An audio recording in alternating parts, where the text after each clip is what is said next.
குருவே சரணம் நிகழ்ச்சியில் தற்போது நாம் தரிசித்து கொண்டிருக்கிற மகான் சேக்கிழார். பெரிய புராணத்தை நமக்கு கொடுத்தவர். பெரிய புராணத்தில் மொத்தம் எத்தனை பாடல்கள் அப்படின்னா 4286, 4286 அத்தனை பாடல்கள்.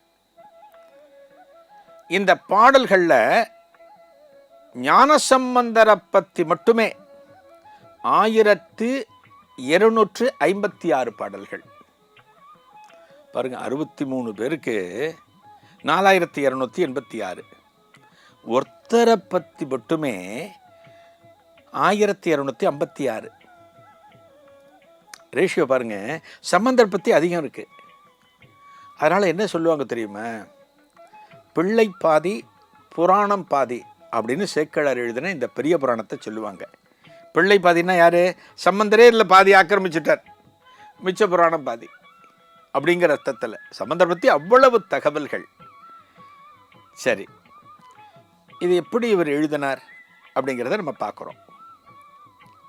சேக்கிழார் பிறந்தது சென்னை மாநகரத்தில் பல்லாவரத்துக்கு பக்கத்தில் இருக்கிற குன்றத்தூர். குன்றத்தூர் முருகன் கோவில் இருக்குது பார்த்தீங்களா?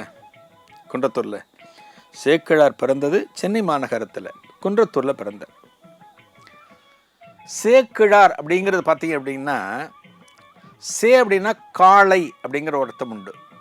காளைன்னு அர்த்தம். இவர்களுடைய தொழில் என்ன அப்படின்னா, காளையை பிரதானமாக கொண்டிருக்கக்கூடிய விவசாயம். கிழார் கிழான் அப்படிங்கிறதெல்லாம் அந்த காலத்தில் ஒரு ஒரு ஒரு பிரிவு உண்டு எல்லாத்துலேயுமே. இந்த கிழான் அந்த கிழான் அப்படின்லாம் சொல்லுவாங்க. சேக்கிழார்னு பேர் இவருக்கு. அந்த குலப்பெயரே இவருக்கு பேர் அமைஞ்சு போச்சு. இவருக்கு சேக்கிழார்னு இவருக்கு பேர் அமைஞ்சு போச்சு.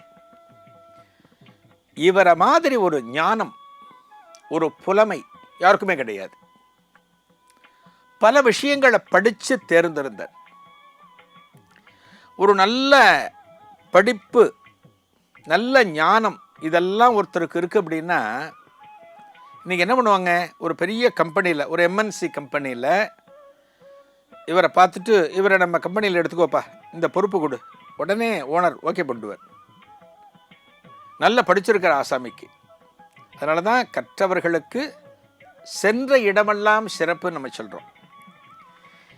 இந்த சேக்கிழாருக்கு இவ்வளவு ஞானம் இருக்குங்கிறத ஒரு மன்னனுக்கு தகவல் போகிறது, ஒரு ராஜாவுக்கு. யார் அந்த ராஜா? சோழ தேசத்தை ஆண்ட ராஜா. அவன் பேர் என்ன? 2ஆம் குலோத்துங்கன் என்கிற அனபாய சோழன். அவன் என்ன பண்ணுறான்? ஓ, இவ்வளவு ஞானம் இருக்கிற ஒருத்தர் இருக்கார, அவர் உடனே வரவழி, பல்லவ சாம்ராஜ்யத்திலேருந்து வரவழி அப்படின்னு சோழ தேசத்திற்கு வரவழைத்து இவரை தனது பிரதான அமைச்சர், முதல் அமைச்சர்னு சொல்லுவோம். முதல் அமைச்சர், முதல்னா என்ன? பிரதானம். இவரை தன்னோட பிரதான அமைச்சராக வச்சுட்டான் அனபாய சோழன். ஒரு நல்ல கல்வி கற்ற ஒருவர் தனது அரசவையில் இருக்கார், தனக்கு ஆலோசனைகள் சொல்கிறார் அப்படிங்கிறதெல்லாம் ராஜாவுக்கு ஒரு பெருமை. ஏன்னா நல்லா இருக்கிற ஒருத்தர் சொல்கிறத கேட்டு நம்ம நடக்கிறோம் அப்படின்னா நாம் செல்கிற பாதையும் நல்ல பாதையாகத்தான் இருக்கும். நீங்கள் சொல்கிறோம் இல்லையா, வீட்டில் டேய் நல்ல பசங்க கூட பழகடா, அந்த பையன் கூடலாம் பழகாத, அவன் வீட்டுக்கு ராத்திரி வரதுக்கே 12 மணி ஆகுதான், ஊரெல்லாம் சுற்றுறானா, வீட்டில் அம்மா சொல்லுவாங்க. ஒரு நல்லவர் கூட நம்ம பழகிறோம் அப்படின்னா நமக்கும் நல்ல குணங்கள் ஆட்டோமேட்டிக்காக வாய்க்கும், நமக்கு கிடைச்சிடும். இந்த ராஜாவுக்கு, அனபாய சோழனுக்கு என்ன சந்தோஷம் அப்படின்னா, மிகப்பெரிய ஞானவான், மிகப்பெரிய புலமை கொண்டவர், இவரோட கண்காணிப்பில் இருக்கோம், இவரோட ஆலோசனைகள் படி நடக்கிறோம் அப்படிங்கிறதுனால இந்த நாட்டில் எந்த விதமான கஷ்டமும் இல்லை. சோழ தேசத்தில் அந்த காலத்தில் எந்த கஷ்டமும் கிடையாது, எல்லாமே சுபிக்ஷமாக இருந்தது. ஒரு நாட்டில் ஒரு பிரச்சனை அப்படிங்கிறது எப்போ வெடிக்கும் அப்படின்னா, மக்களுக்கு இதான குறைகளை நம்ம வச்சோன்னா தான் வெடிக்கும். மக்களுக்கு எல்லாமே கிடைச்சிடும், தண்ணி கிடைச்சிடணும், ரோடு நல்லா இருக்கணும், சாப்பாட்டுக்கு தானியங்கள் கிடைக்கணும், இதெல்லாம் கிடைச்சிட்டே இருக்கணும். இதெல்லாம் மக்களுக்கு கிடைச்சாலே அவங்க நிம்மதியாக இருப்பாங்க. அவங்களுக்கு எந்த விதமான தேவைகளும் கிடையாது, எந்த விதமான கஷ்டங்களும் கிடையாது. அதுபோல் நாடு இருக்குது. எவ்வளோ நல்லா இருக்குது பார்த்தீங்களா?